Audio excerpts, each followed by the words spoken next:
દેશ વિદેશમાં ખ્યાતિ પામેલા લોકગાયિકા અને કચ્છી કોયલ તરીકેનું નામ મેળવનાર ગીતા રબારીએ આજે ભુજના બીએસએફના 100 જેટલા જવાનોના કાંડે રાખડી બાંધી અને દેશની સુરક્ષા માટે જવાનો જે કટિબદ્ધ છે તેમને ખૂબ ખૂબ શુભકામના પાઠવી હતી.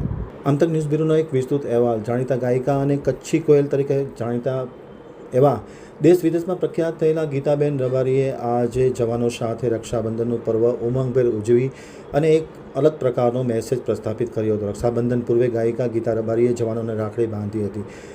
લોકગાયિકા ગીતા રબારીએ રક્ષાબંધનની ઉજવણી બીએસએફના જવાનો સાથે કરી હતી. ભુજના કોળકી રોડ ઉપર આવેલ બીએસએફ હેડક્વાર્ટર ખાતે તેઓ પહોંચી અને તમામ જવાનોના કાંડે રાખડી બાંધી અને શુભકામના પાઠવી હતી. આ તકે આમતક ન્યૂઝ સાથેની વાતચીતમાં માહિતી આપતા ગીતા રબારીએ જણાવ્યું હતું કે તેઓએ 100થી વધુ જવાનોને રાખડી બાંધી હતી. ખાસ કરીને જવાનો રાત દિવસ જોયા વગર અને કોઈપણ પ્રકારની પરિસ્થિતિની પરવા કર્યા વગર જે દેશની સુરક્ષા કરી રહ્યા છે એ ખૂબ સિરમોહર છે અને જે આદર દેશને છે એ આદર હંમેશાને માટે પ્રસ્થાપિત રહે તેવી પણ તેમણે કામના વ્યક્ત કરી હતી અને તમામ જવાનોને ખૂબ અંતરની શુભકામના પાઠવી રક્ષા અર્પણ કરી હતી.